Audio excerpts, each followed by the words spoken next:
Assalamualaikum warahmatullahi wabarakatuh. Alhamdulillahi rabbil alamin. Wassalatu wassalamu ala asyrafil anbiya'i wal mursalin wa ala alihi wa sahbihi ajma'in. Qala rabbi shrah li sadri wa yassir li amri wahlul 'uqdatam min lisani yafqahu qawli. Amma ba'd. Muslimin muslimat yang dirahmati Allah Subhanahu wa taala, alhamdulillah. Kali ini kita masuk hikmah yang ke-13. Jalan-jalan terbuka mata hati menuju hadrat Allah Subhanahu wa taala. Okey. Poin penting kita dapat dalam hikmah ini 4. Dan yang kelima kesimpulan dia lah. So keseluruhannya 5 lah. Yang pertama, bagaimanakah hati kita akan bersinar apabila sesuatu di dalam alam ini melekat sedemikian rupa dalam mata hatinya. Hikmah kali ni mungkin dia makan masa lama sikit lah, sebab dia panjang. Okay. Saya baca matan dia dulu. Bagaimana hati akan dapat disinari sedangkan gambar alam maya pada ini tercap dalam kaca hatinya? Atau bagaimanakah seseorang boleh berjalan kepada Allah sedangkan ia terikat dengan syahwat-syahwatnya? Atau bagaimana seseorang berkeinginan kuat untuk masuk ke hadrat Allah sedangkan dia masih belum suci dari junub kelalaiannya? Atau bagaimana seseorang mengharapkan agar dapat memahami rahsia-rahsia yang halus sedangkan ia belum taubat dari dosanya? Tu. Kalau kita perhati dia lah dalam hikmah ni, dia ada atau kita kira semua tu ada 4 lah. Itu sebenarnya 4 poin penting dia. Yang kelima tu kesimpulan. Okay. Tadi saya dah sebut. Yang pertama kita akan hurai kaifa yashruqu qalbun suwarul akwani muntabi'atun fi mir'atihi. Maksud dia, bagaimanakah hati kita akan bersinar apabila sesuatu di dalam alam ini melekat sedemikian rupa dalam mata hatinya. Maksudnya ialah apabila seorang hamba Allah telah menjauhkan dirinya dari makhluk. Itu kita dah ceritakan, kita dah belajar uzlah.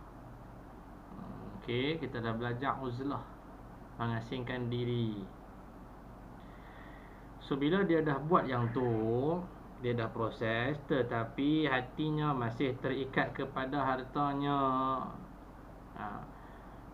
Uzlah ni dia tak akan jadi kalau kita duduk dalam bilik, kunci pintu bilik semua, abang kat isteri semua kata jangan masuk, jangan kacau saya. Dia uzlah, dalam tu dia seorang saja. Tapi ni fikiran ni, hati ni duk teringat lagi dengan kawan, duk teringat lagi dengan harta, kekayaan dia. Uzlah tu tak akan jadi. Kurunglah diri hang sampai kuih kering sekalipun, makan tidak, minum pun tidak, keluar kuih je, tak akan jadi uzlah tu. Dia tidak akan berhasil. Tu. Jadi dia abang sini, kalau kita dah proses uzlah hari tu, menjauhkan dirinya dari makhluk, tetapi hatinya masih terikat kepada hartanya, kekayaannya, kedudukannya dan lain-lain, maka pastilah tujuan yang dimaksud supaya hati itu bersih, menghadap dengan sempurna kepada Allah dalam erti yang luas, pasti tidak akan berhasil. Boleh abang situ. Nak bagi clear hati ni, nak bagi bersih hati, tu uzlah tu. Bila dah muhasabah, kemudian zikir kepada Allah, dia nak bagi bersih hati. Tapi kalau hati tu masih lekat kepada dunia, tak jadi.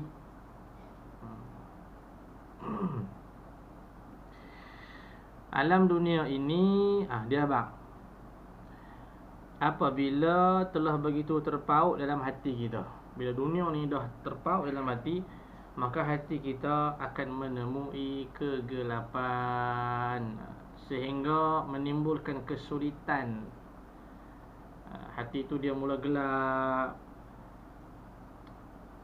sehingga menimbulkan kesulitan dalam hati untuk dapat menerima selain dari dunia. So masa tu dia tak boleh terima benda lain melainkan dunia. Sebab dia dah terpaut kuat. Sama seperti kaca, dia kata, apabila debu begitu banyak dengan telah melekat kuat atasnya. Dia buat contoh macam cermin lah. Kan kita ada cermin di rumah. Cermin tu bila dia berwak, wak makin tebal, makin tebal, makin tebal, makin tebal, hang pergi suluh muka hang nak tengok muka ni tak boleh nampak.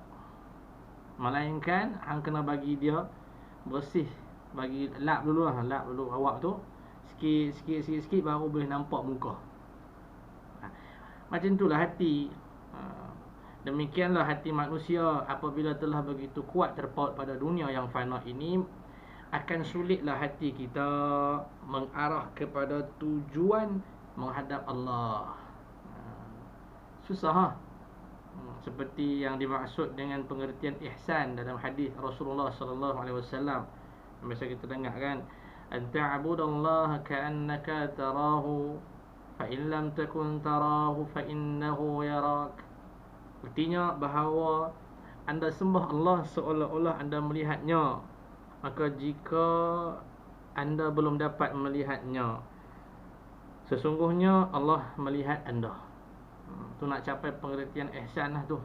Kita dah belajar ni. Jadi apabila hati kita telah gelap sedemikian rupa, maka sinar makrifat kan jauh daripadanya. Susah. Sebab hati itu muka dia satu saja. Muka dia, hati itu satu saja. Bila muka yang satu itu tertuju kepada dunia, maka jauhlah ia dari Allah. Dan apabila tertuju kepada Allah, maka jauhlah ia dari dunia. Tegasnya, meskipun ia hidup di dunia dan secara lahiriah tidak terpisah dari dunia, tetapi hatinya tidak terikat dan terpaut kepada dunia.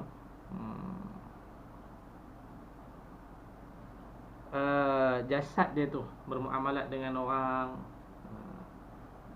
nampak terpaut dengan dunia, tapi hati dia tidak langsung melekat padanya. So kesimpulan, mustahil pada akal berkumpul di dalam hati. Nombor satu ni, bila kita dah baca tadi, so kita nampak mustahil pada akal berkumpul dalam hati antara cahaya iman dan yakin dengan gelap gelita keduniaan. So dia tak boleh duduk sekali ya. Cahaya iman dengan gelap gelita tu, maksud dia dosa dengan jahat dengan baik dia tak dicampur sekali. Dia tak boleh duduk sekali. Keduniaan yang telah berkarat dalam hati sedemikian rupa. Hati dah berkarat, maka susah untuk dekat dengan Allah. Dia tak boleh, hati dah berkarat, nak masuk pula cahaya dia tak boleh masuk. Dia tak boleh masuk. Okey. Itu satu. Poin yang kedua, am kaifa yarhalu ilallah wa huwa mukabbalun bi syahawatihi. Artinya, atau betapakah seorang hamba Allah berjalan kepadanya padahal ia diikat dengan syahwat-syahwatnya. Syahwat tu ikat dia, kan? So dia tak boleh nak pergi pada Tuhan. Jadi syahwat ni kena buka dulu. Buka dia dulu, ikatan tu, baru dia boleh jalan. Dia boleh pergi kepada Allah. So kita dalam mengerjakan ajaran agama, hakikatnya bukanlah sekadar patuh dan taat kepada Allah. So kita hidup dalam dunia, kita laksanakan ajaran Allah, apa yang Allah suruh, Allah perintahkan kepada kita. Dia bukan sekadar itu sahaja. yakni patuh dan taat sahaja, tetapi juga pada hakikatnya kita berjalan kepada Allah dengan erti hubungan kita dengan Allah akan semakin dekat. So bukan kita buat zahir saja, bahkan kita mesti beri perhatian kepada hati kita ni supaya dia dekat dengan Allah dalam ibadat kita, baik dalam ilmu, keyakinan dan seluruh perasaan kita. Ini akan dapat kita capai apabila kita memutuskan hubungan dengan kehendak hawa nafsu dan syahwat yang dapat menjerumuskan kita jauh dari Allah Subhanahu wa taala. Tengok dia kata apa?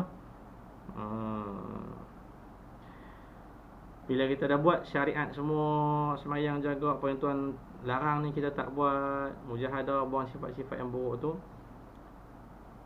So kalau kita nak lepaskan ikatan tu,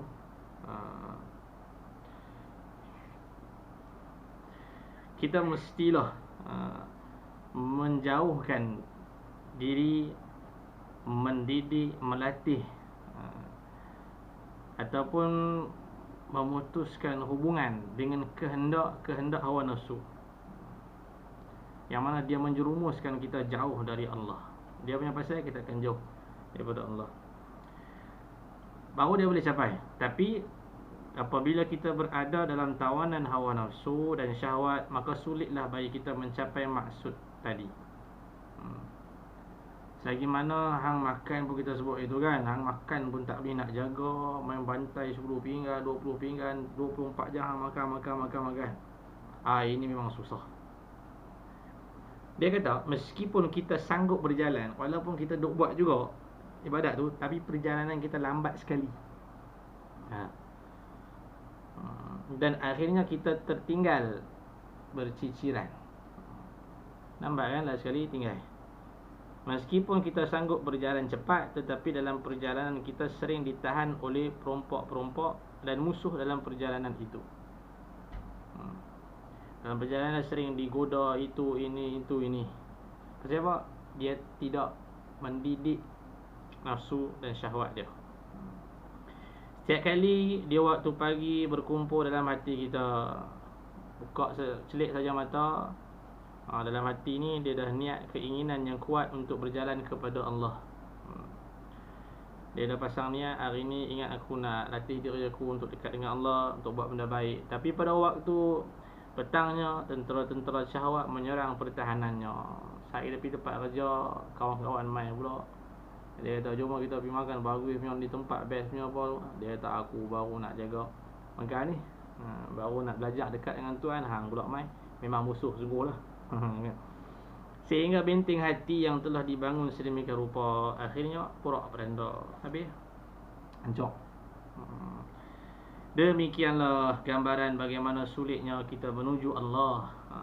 Itulah susah, payah apabila kita masih terikat dengan ikatan-ikatan syahwat dan nafsu. Payah dia kalau kita tak mau lepas ikatan tu lah, dia jadi payah. Susah. Tak ada jalan lain. Itu cerita pasal nafsu syahwat. Berkata ahli tasawuf, sebab tu dia kata sengatan beberapa ekor kala atas tubuh yang luka lebih ringan. Kalau jengking tu dia sengat kita atas tubuh kita yang luka tu, tempat luka tu dia sengat lebih ringan dari sengatan syahwat atas hati yang menghadap kepada Allah. Dia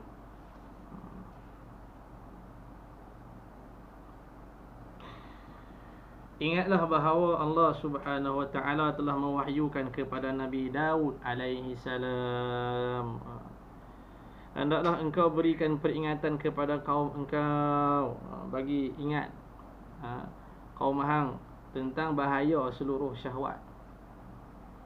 Kerana segala hati hamba Allah yang bergantung dengan segala syahwat keduniaan, bererti akal orang-orangnya terdinding. Nampak? Lagi jauh dariku, yakni Allah. Tu, Allah Subhanahu Wa Taala dia wahyu kepada Nabi Daud alaihi salam. Dia kata, hang ingat beri peringatan pada kaum hang tentang bahayanya seluruh syahwat ni. Awak kata apa? Syahwat ni memang cukup bahaya. Sebab segala hati hamba Allah yang bergantung dengan segala syahwat keduniaan, berarti akal orang itu terdinding lagi jauh dariku, yakni Allah. Tu maksudnya bahawa syahwat apapun sahaja bentuknya, apabila telah terikat dalam hati, apapun bentuk syahwat ni, tak kira makan ke, minum ke, bersama ke apa, bila dia terikat dalam hati, maka ia mempengaruhi pada akal seseorang. So tengok dulu kita ceritakan pasal tentang akal dan nafsu tu. Ini dia ingat kita. Dia nafsu bila terlintas, dia teringin nak apa, so akal akan merancang. Akal akan merancang untuk merealisasikan kehendak nafsu tu. So dia memberi pengaruh kepada akal tu. Berarti akalnya mengikuti kehendak hatinya yang telah berbalut dengan ikatan-ikatan syahwat. Tu. Pada waktu itu terdindinglah antara akal dan Allah, sehingga akal tidak dapat meningkatkan makrifatnya kepada Allah. Tuan nampak tak? Allah jelas.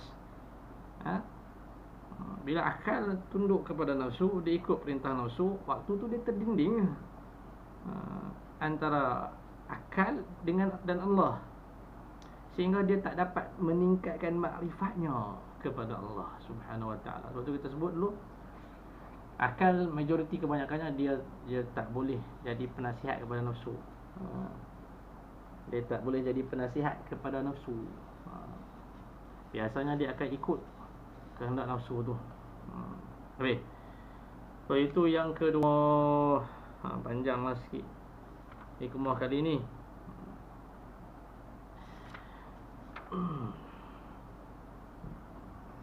Kita minum air. Sat. Bismillah.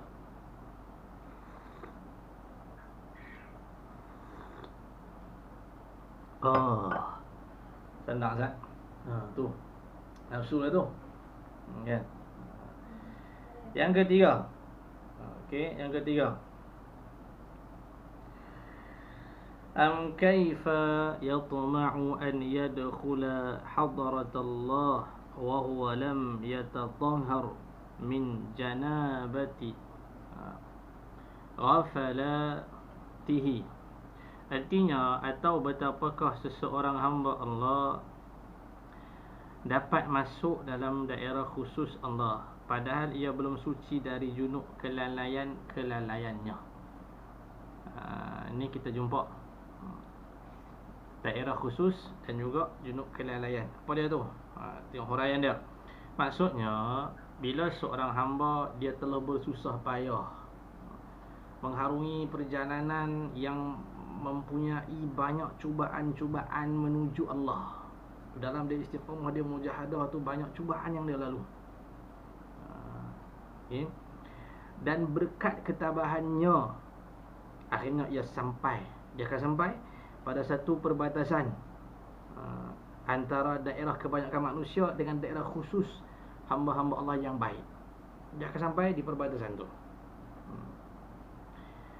So apa yang berlaku pada dia waktu tu, si hamba Allah tadi secara kasarnya dia akan loba dan tamak untuk dapat masuk dalam daerah khusus yang telah dikhususkan Allah. Siapa dia yang duduk dalam daerah khusus ni?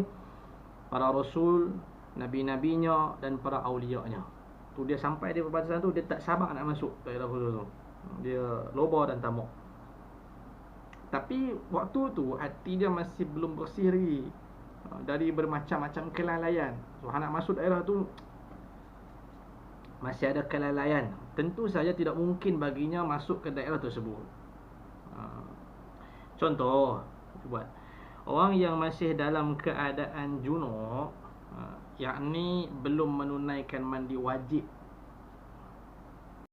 Setelah junub, dia junub tu, dia tak mandi wajib, tentu sahaja terlarang baginya masuk masjid.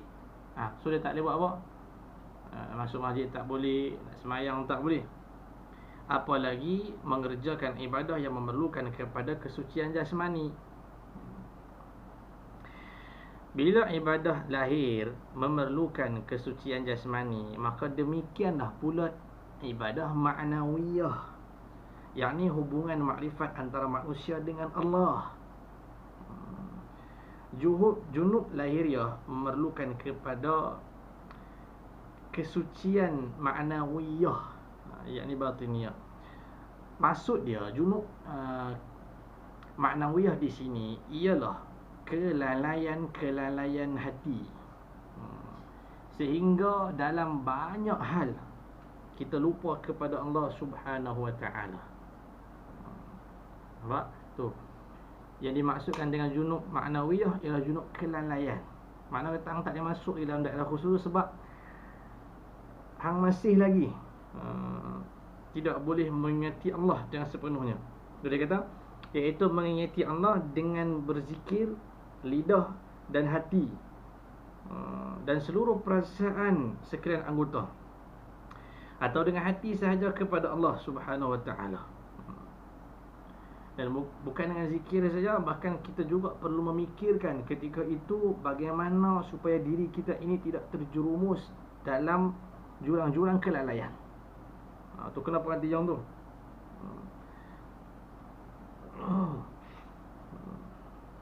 Okay.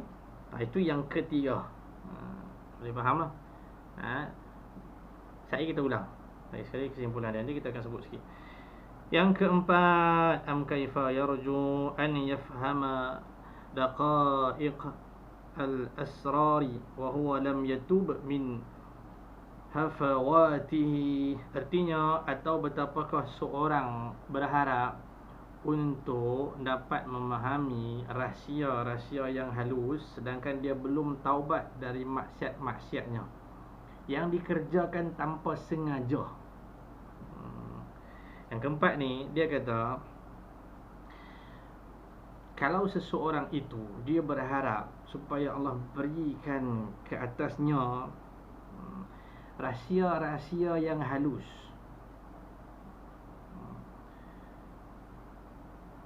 tapi dalam masa yang sama dia belum taubat dari dosa yang tak sengaja, okay?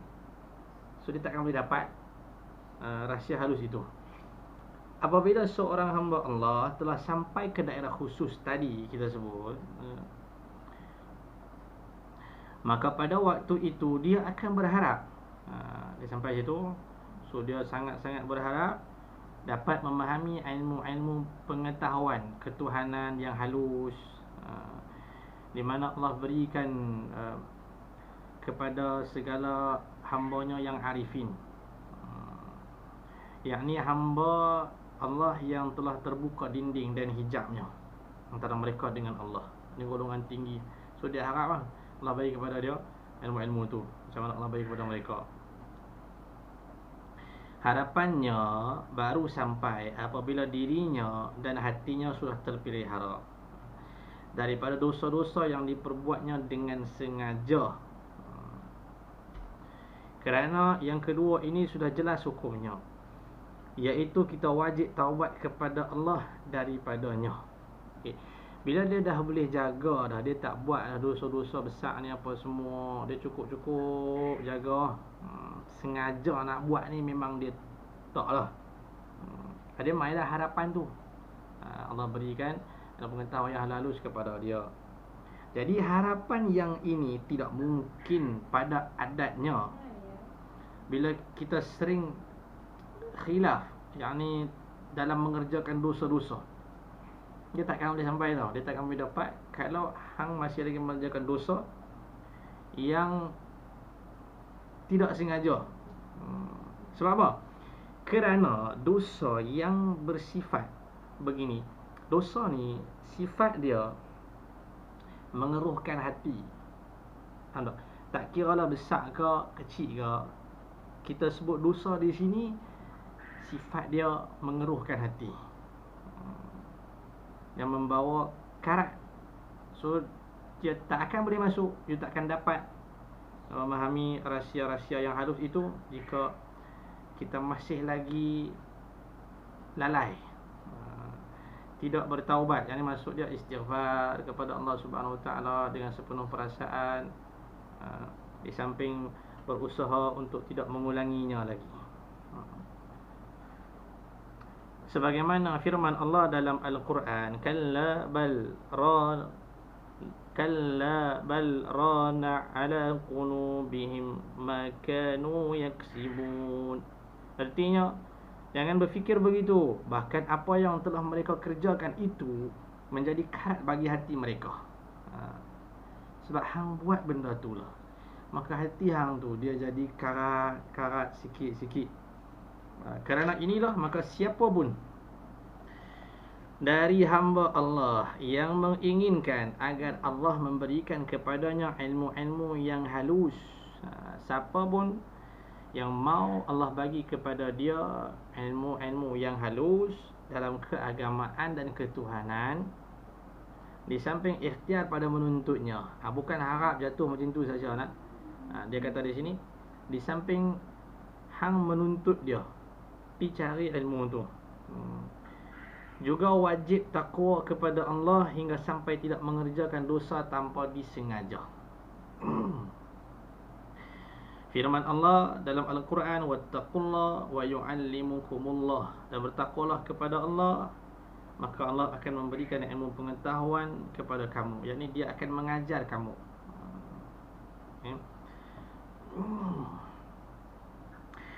So kita nampak siapa yang nak ilmu-ilmu yang halus ini, maka dia mestilah berikhtiar menuntutnya, dan wajib dia bertakwa kepada Allah. Sama ada dosa yang sengaja, apatah lagi dosa yang tak sengaja. Jadi bila kita bertakwa kepada Allah, bersih dari segala dosa, baik yang disengaja atau tidak, dan mengamalkan apa yang telah diketahui dari ajaran-ajaran agama, di samping kita beramal, maka Allah akan memberikan ilmu laduni kepada kita. Ini yang dimaksudkan dengan ilmu yang halus, yakni ilmu yang belum kita ketahui sama sekali. Lalu dia kata, berkata Al-Imam Ahmad bin Hanbal dalam hadis yang diriwayatkan oleh Ibnu Nuaim dari hadis Anas sebagai berikut, man amila bima alim warathahu Allahu ilma ma lam ya'lam. Barang siapa yang beramal dengan ilmunya, maka Allah akan memberikan kepadanya ilmu yang belum diketahuinya. So ilmu yang kita ada pun kita buat lebih kurang je. Kadang-kadang kita buat, kadang-kadang kita tak buat. Tak beramal lah dengan ilmu tu. Terus-terusan mimpi lah nak ilmu yang lebih tinggi daripada tu. Buat yang tu dulu. Ketahuilah, dia kata, bahawa ilmu Allah adalah nur Allah. Ilmu ni dia nur cahaya Allah. Kerana itu kita wajib memelihara nur itu. Imam Malik dia berwasiat kepada murid dia, Imam Syafi'i rahimahullah ta'ala, ittaqillah, takwalah kepada Allah, dan janganlah engkau padamkan cahaya yang telah dikurniai Allah kepadamu dengan mengerjakan dosa-dosa. Nampak? So, cahaya tu dia akan padam sikit-sikit bila kita buat dosa. Habis. Tu. Oh, penat saya. Lupa lama ini, lama sikit sebab dia banyak point. Dan point dia 4 saja, tapi dia punya huraian tu panjang sikit lah. So nak huraian Al-Hikam ni pun berpeluh juga. Pasal bukan kita nak faham seorang, nak bagi orang faham. Nak bagi orang faham tu payah, kan?